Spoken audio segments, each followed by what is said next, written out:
Movie start होते ही कुछ friends को दिखाया जाता है जो उस वक्त पार्टी सेलिब्रेट कर रही होती है। उन फ्रेंड्स में एक लड़की जिसका नाम कोर्टनी होता है, अपने दोस्तों के ही कहने पर वो एक एप्लीकेशन को डाउनलोड करती है जिसका नाम होता है काउंटडाउन। ये एप्लीकेशन बेसिकली ये बताती है कि आप कब तक जिंदा रहेंगे और यहाँ तक कि आपकी डेथ की प्रेडिक्शन भी करती है। वहाँ बैठे हुए बाकी लोगों के काउंटडाउन तो काफी अच्छे आते हैं, लेकिन कोर्टनी के लिए वो एप्लीकेशन बताती है कि उसके पास जिंदा रहने के लिए सिर्फ 3 घंटे वेट रहेंगे और उसके बाद वो मर जाएगी। कोर्टनी इस बात को लेकर काफी वरीड हो जाती है और यहाँ तक कि वो अपने फ्रेंड इवन के साथ भी उसके कार में घर नहीं जाती, बल्कि वो पैदल ही अपने घर जाती है और अपने घर तक पहुँचते पहुँचते रास्ते में उसे कुछ न कुछ दिखाई देता है और ऐसे लग रहा था कि जैसे कोई उसे फॉलो कर रहा है। इस एप्लीकेशन की तरफ से उसके पास एक नोटिफिकेशन भी आता है कि आपने यूजर एग्रीमेंट को तोड़ दिया। और फिर हम देखते हैं कि जैसे ही वो घर आती है कुछ देर गुजरने के बाद ही एक अनसीन एंटिटी उसे मार डालती है और यही में ही उसकी मोबाइल का टाइमर भी बिल्कुल 0 हो जाता है, क्योंकि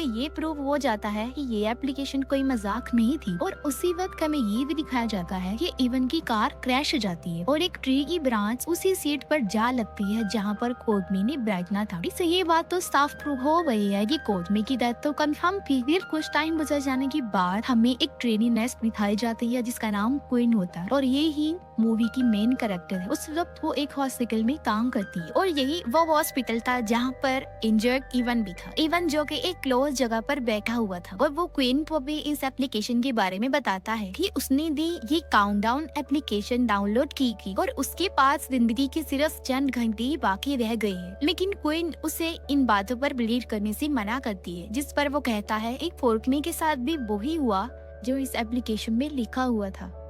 और वो ये भी कहता है कि मुझे पता है नीली डेथ सर्जरी के दौरान ही होगी और इसी वजह से वो सर्जरी को अवॉइड करना चाहता था। अब इवन को समझाने के बाद क्वीन के कुछ को-वर्कर्स इस एप्लीकेशन को डाउनलोड करती हैं और उन सब के नंबर्स काफी अच्छे होते हैं। इसका मतलब ये होता है कि वो काफी अर्सा तक जिंदा रहेंगी। और तभी अचानक से एक लड़की हॉस्पिटल में आती है जिसमें कुछ जर्म्स बेरी थी और उसकी वजह से वो सांस नहीं ले पा रही थी। असल में वो लड़की जिंदा नहीं थी, वो मर चुकी थी, लेकिन डॉक्टर फिर भी एक मेडिसिन एक सिरिंज की वजह उसमें इंजेक्ट करते हैं और देखते ही व्यक्ति वो जिंदा हो जाती है। अब क्वीन भी इस एप्लीकेशन को डाउनलोड कर लेती है, लेकिन वो इस बात से परेशान हो जाती है कि जिंदा रहने के लिए ज्यादा से ज्यादा उसके पास 3 दिन है, उसके बाद वो मर जाएगी। इसको लेकर वो काफी परेशान होती है। इवन जो कि अपनी सर्जरी को स्किप कर चुका था और हॉस्पिटल की इमरजेंसी से एग्जिट की तरफ आता है और ठीक उसी वक्त उसकी मोबाइल पर भी उस एप्लीकेशन की तरफ से मैसेज आता है। और वो मैसेज क्या था? वो मैसेज ये था कि आपने यूजर एग्रीमेंट को तोड़ दिया है। और तभी ये बीमन कोर्टनी के रूप में उसके सामने आती है और उसी नीचे फेंक देती है और ऑन द स्पॉट उसकी डेथ हो जाती है। अब क्वीन को कुछ डॉक्यूमेंट लेने अपने घर जाना था और वो अपनी छोटी बहन जॉर्डन को उसके एक फ्रेंड के साथ कवर्ड में बंद पाती है। असल में उन दोनों सिस्टर्स की ज्यादा बनती नहीं थी। नेक्स्ट के क्वीन को ये पता चलता है कि इवन की डेथ हो गई है और फिर वो सीक्रेटली उसकी बॉडी और उसके सेलफोन को चेक करती है। तब उसे पता चलता है कि उसके मोबाइल का काउंटडाउन 0 हो चुका था और कि उसी वक्त इवन की डेथ हो गई थी। वो काफी परेशान नजर आती है और फिर उसके पास इस एप्लीकेशन से मैसेज आता है कि user agreement is broken. Queen इस एप्लीकेशन के बारे में डिटेल से चेक करती है। तब उसे ये पता चलता है कि बहुत सारे लोगों के साथ ऐसा हो चुका है, मतलब ये एप्लीकेशन बहुत सारे लोगों की जिंदगियों से खेल चुकी है। वो एक वीडियो भी देखती है जहाँ पर एक लड़की इस एप्लीकेशन की बारे में बता रही होती है और वीडियो के दौरान ही उसकी डेथ हो जाती है। इसके बाद वो कमेंट्स को रीड करती है जिस पर लोगों ने इसको फेक कहा था। तब वो थोड़ी रिलैक्स हो जाती है और ठीक उसी वक्त उसे वहाँ पर इवन का घोस्ट नजर आता है। वो काफी घबरा जाती है। जब वो देखती है तो वहाँ कोई नहीं होता। वो तंग आकर अपने मोबाइल को तोड़ देती है, लेकिन टूटने के बाद भी मोबाइल में टाइमर चलता रहता है। वो अपार्टमेंट से बाहर आकर अपनी गाड़ी में छुप जाती है और वहीं पर सो जाती है। तब सुबह उसे उसकी बहन जॉर्डन आकर उठाती है। जॉर्डन जब क्वीन का मोबाइल देखती है तब उसे भी इस एप्लीकेशन के बारे में पता चल जाता है। उन दोनों सिस्टर्स के दरमियान लड़ाई हो जाती है क्योंकि जॉर्डन अपनी सिस्टर क्वीन के साथ एक दिन के लिए रहना चाहती थी, जिसकी वजह ये थी जो उसका ख्याल रखने के लिए एक ओल्ड लेडी को हायर किया था। लेकिन वो उनके साथ नहीं रहना चाहती थी, इसलिए वो क्वीन के साथ रहने का इंसिस्ट करती है। लेकिन क्वीन इस एप्लीकेशन को लेकर काफी डरी होती है और वो किसी सूरत में उसे अपने साफ रखने पर एग्री नहीं हो और जाते जाते वो क्वीन को कहती है कि मैं भी इस एप्लीकेशन को डाउनलोड करूंगी। क्वीन बहुत ज्यादा पैनिक हो जाती है और वो एक शॉप में जाकर एक नया सेलफोन परचेज करती है। लेकिन यहाँ पर हैरत की बात ये है कि उस न्यू मोबाइल में खुद ब खुद ये एप्लीकेशन डाउनलोड हो जाती है। कार के अंदर एक डिमोनिक एंटिटी उस पर अटैक करती है और इस दौरान उससे एक एक्सीडेंट भी हो जाता है और वो कार से बाहर आकर काफी डर जाती है। और वहीं पर उसे एक लड़का मैट मिलता है, इस मोबाइल में भी सेम एप्लीकेशन डाउनलोड थी पर उसके पास भी बहुत कम वक्त बचा था। वो दोनों एक बार में जाते हैं और इस एप्लीकेशन के यूजर एग्रीमेंट को पढ़ने के लिए एक ड्रंकर के मोबाइल में वो इस एप्लीकेशन को इंस्टॉल करते हैं। पर ये एप्लीकेशन ये भी बता देती है कि पार्टिकुलर पर्सन ने कहाँ पर मरना है, यानी इसकी लोकेशन क्या होगी। लेकिन जितने लोग भी मरे उन सब ने यूजर एग्रीमेंट को तोड़ दिया क्योंकि उन्होंने इस बात पर ज्यादा ध्यान नहीं दिया। हाथ दूसरे तरफ मैट को वॉशरूम में उसके छोटे भाई का डिमोनिक रूप नजर आता है जो कि उस पर अटैक कर देता है, लेकिन फिर भी वो बच जाता है। इसके बाद वो दोनों एक फादर के पास जाते हैं और फादर उन्हें बताते हैं इस एप्लीकेशन का कोड उनकी हेल्प कर सकता है कि आखिर ये बला है क्या चीज। फादर डीमन का नाम सुनते ही काफी एक्साइटेड हो जाते हैं और एंशिएंट टाइम में बाइबल के एक वर्जन में बताई गई फोकलोर को उनके सामने प्रेजेंट करते हैं कि काफी अर्सा पहले एक प्रिंस था जिसके फादर काफी बीमार थे। अब राजा तो बीमारी की वजह से लड़ नहीं सकते थे तो प्रिंस को भी आर्मी को लीड करना था। लेकिन ऐसा करने से पहले प्रिंस एक जिप्सी वुमेन के पास अपना फेथ जानने के लिए जाते हैं जो उन्हें एक स्क्रॉल देती है और कहती है कि इसने जो कुछ भी लिखा है वो उससे बचेगा नहीं, पर कभी भी इस चीज को अपने फायदे के लिए इस्तेमाल नहीं करना। और जब प्रिंस उस स्क्रॉल को ओपन करती है तब उसमें टाइमर था और वो तब का टाइमर था कि अगर वो जंग लड़ेंगे तो तब उनकी डेथ हो जाएगी। अब प्रिंस उस लेडी की बातों को सुनते हुए अपने छोटे भाई को जंग लड़ने के लिए भेजते रहे, लेकिन प्रिंस का छोटा भाई जंग को जीत लेता है। अब प्रिंस दोबारा से उस औरत के पास जाते हैं और उसे ये बताते हैं कि उसके में मौत आ रही है। जिसके रिप्लाई में वो लेडी कहती है कि ये कोई मौत नहीं है बल्कि ये एक डीमन है जिसका नाम ओजिन है और बहुत ही खतरनाक किस्म का डीमन है ये, जो उसे एक आसान मौत तो नहीं देगा बल्कि उसे तड़पा तड़पा कर मारेगा। वो जाहिर सी बात है ऐसा कोई जालिम भी कर सकता। और उस प्रिंस को ठीक उसी वक्त मौत आती है जब उस स्क्रॉल में लिखा था और उस स्क्रॉल का टाइम बिल्कुल एज इट इज उस टाइमर जैसा ही है